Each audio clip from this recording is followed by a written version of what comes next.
Hello my friends and welcome. Russia posted the photos today of the destroyed armored vehicles that should belong to Ukraine. At first I was like shocked. Alright, two Humvees were totally demolished, but then I looked a little bit closer. I understood that they have just minor damages to the glass and to the front lines. Russia claimed that it happened in Belgorod region, the territory that was freed by the Russian Legion of Freedom. And the Russian army says that those vehicles were demolished because of the airstrike on the positions on the checkpoint. Yes, the buildings look similar to that checkpoint, but those buildings also exist on many of the Russian checkpoints. And this is the photo from the drone. It's cut, as you can see, in a very small square, so we are unable to identify this particular land on the map. And as you can see, the vehicles are pretty much okay. There is also the other Ukrainian-made vehicle as well. Here you can see no gun, nothing. This vehicle is just left somewhere on a dirt road. One more cat photo of the Humvee. So according to those, the Russian Legion of Freedom probably was drunk and they performed the drag racing on the dirt road over there and went into the trench that they were building before. Seems like very real scenario, don't you think? What I think happened there is that disinformation from our enemy.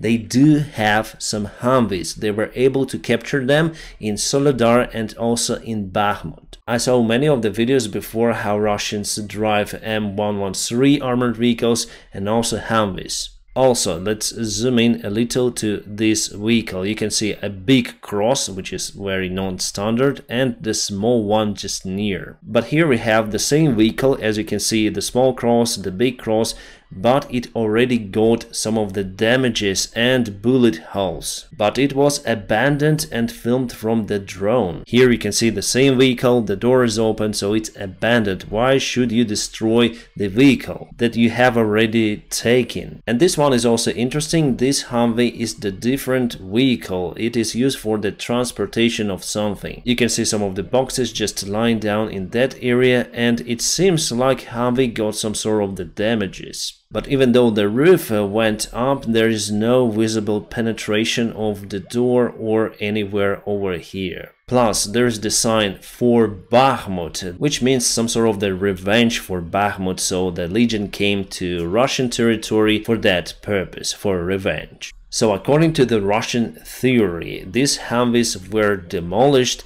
they were on fire, our soldiers left them, and later on they took some sort of the paint.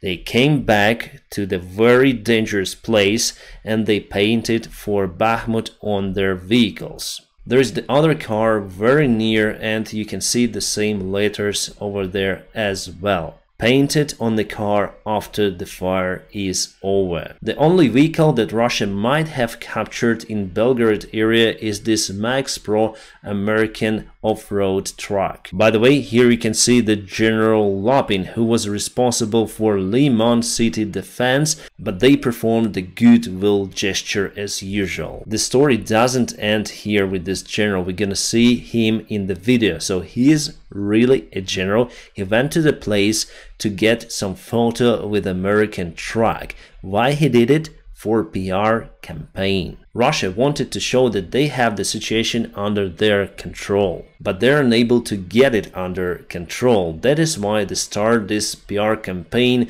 with all of the Humvees they have and all of the vehicles that they were able to trophy before. At least it's my opinion based on some facts. Russians reported that they've used aviation in the area. I also have great doubts about it. Because after they lost 4 of the aircraft last week, I don't think it's safe for them to fly close to Ukrainian border. And yesterday they lost one of the helicopter in that area. So yes, no signs of any artillery, nothing, no combat find. The vehicles are okay, I would say. And this is the General Lapin himself. He is on the front lines and he's ruling his forces. Just look at this video.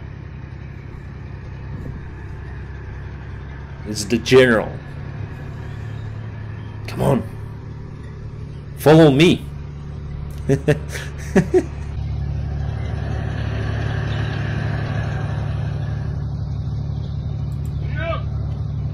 means forward, so general moves ahead of everyone.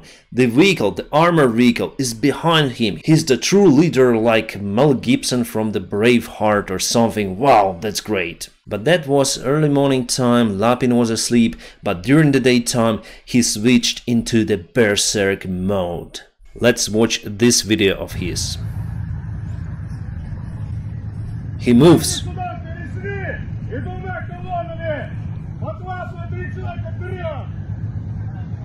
He calls the soldiers. The soldiers were hiding from the Legion of Freedom. What is Legion of Freedom? Really nothing. I can go full forward with my height and no protection, no even guns. I don't need anything.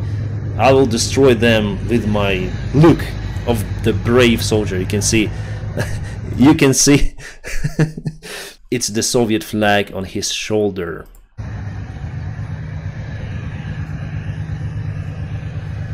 Вперед, вперед, вперед, вперед! Обгоняйте, ёпты! Вперед, блядь! Вперед, Родину!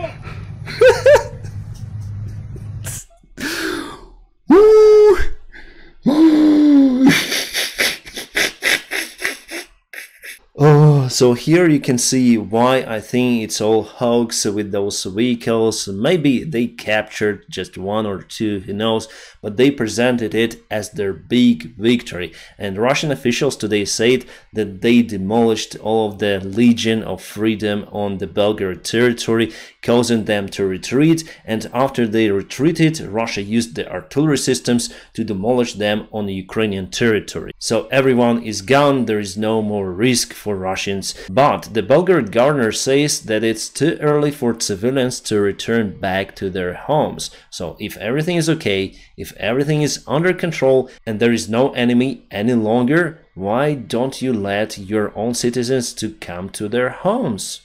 I guess I know why. Russian army needs the new washing machines. And while I'm recording this video, the huge explosion was reported in the Belgorod city, and locals just run into some sort of the mine. Here is the device itself, so it exploded, causing the damages for their car, but everyone is okay over there. It wasn't that big explosion that I showed you before. And this is the Legion of Freedom. They filmed some sort of the videos today again on their channel. I posted everything of that on my Telegram channel, so my friends, I highly recommend you to check my Telegram in a video description just below, and I show something there that I cannot show you on YouTube. For example, Russia today posted some sort of the videos and pictures of the people lying on the ground with a pixel uniform that is used in Ukrainian forces, but those people had no any stripes on their uniforms. Plus, Legion uses the different type of the uniform. It's not like the Ukrainian pixel one. I think that it's called multiplex or something, so it's not the pixel uniform. The same uniform you may find on every soldier of the Legion, so it's not the pixel art. Here also you can see there's no any pixel uniform. The guys are happy that they are in. This was filmed yesterday. But from today we know that there were some of the construction works in progress in that area. So there are lots of the vehicles, lots of the soldiers. Again, my friends, I want to state that I could be wrong with my outcome about those destroyed or damaged vehicles, it's better to say. We are in the situation of the informational war as well. The advancement to the Belgorod region, I think, was done to overlay the loss of the Bakhmut city. And now Russia tries to cover this information wave to their favor. But there is always the possibility maybe Russians went to the place, causing our, or it's better to say, Legion forces to leave that place.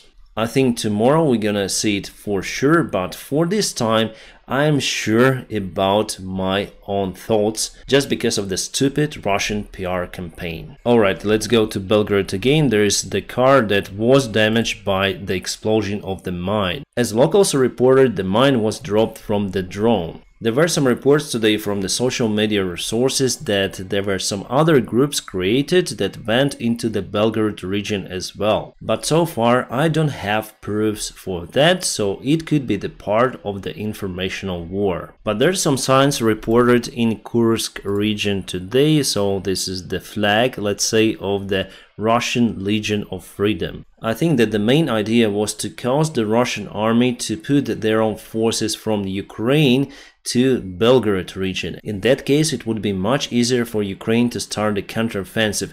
This morning we got the information that Russia started to send the forces from Donetsk region to take the bordering areas of Belgorod under their control again. I monitored this Legion of Freedom social media resources.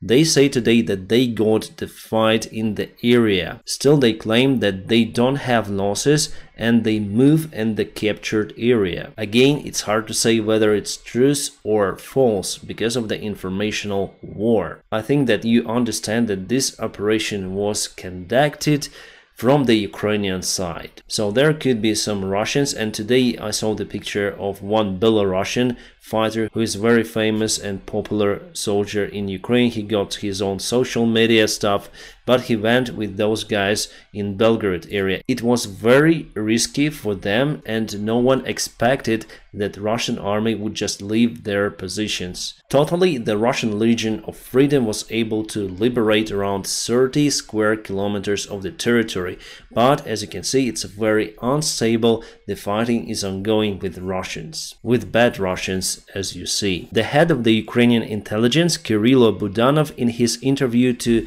NHK, the Japanese media resource, said that Ukraine got the minimum equipment to start the counteroffensive operation, and it will be started very soon. We are all waiting for that, and we believe in the forces, the armed forces of Ukraine, and I'm sure that we will be successful with that mission. As practice shown, Russians are mostly running away. Okay, the official Russian reaction to the events in Belgorod was presented by the speaker of Kremlin, Peskov.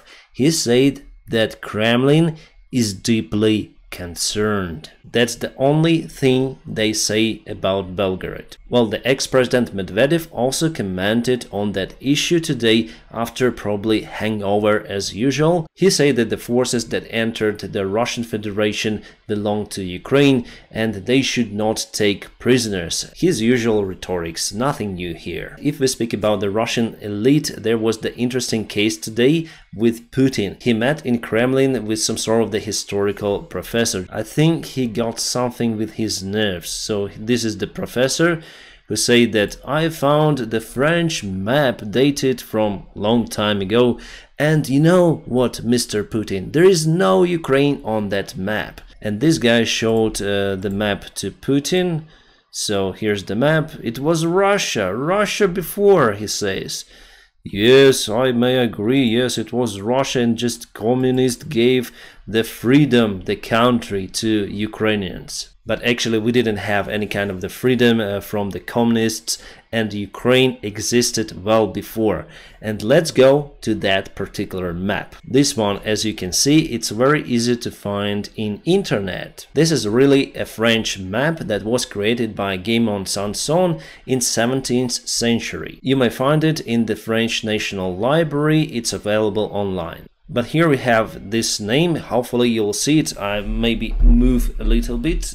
So Ukraine pays the Cossacks. So Ukraine, the country of Cossacks. There is also the Crimean Peninsula that calls Krymsky Tatarsky Krim, that belonged to Tatars by that time. So who is really responsible for the Russian PR? They have hands like this, probably. They cannot do anything. All of the information that they present may easily be checked on the internet. That is why they cut images, they try to fake it, but finally internet does exist even in Russia, and people may research the topic as here. About the military map, everything stays the same as before, so there's the fighting ongoing in this particular area, and from the information we have from the resources responsible for the Legion of Freedom, the fight continues and they still control the place. As for the Bakhmut city, Wagner went to total defense,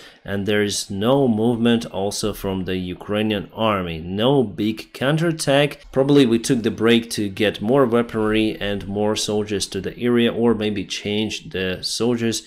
Because at first Russians run, but now they also send the reinforcements and they keep their positions, especially in this area. There's the crucial height that should be captured, or it's better to say liberated, by Ukrainian forces to get the opportunity to get Berhivka and Yahidne under control. Without it, the further movement is not possible.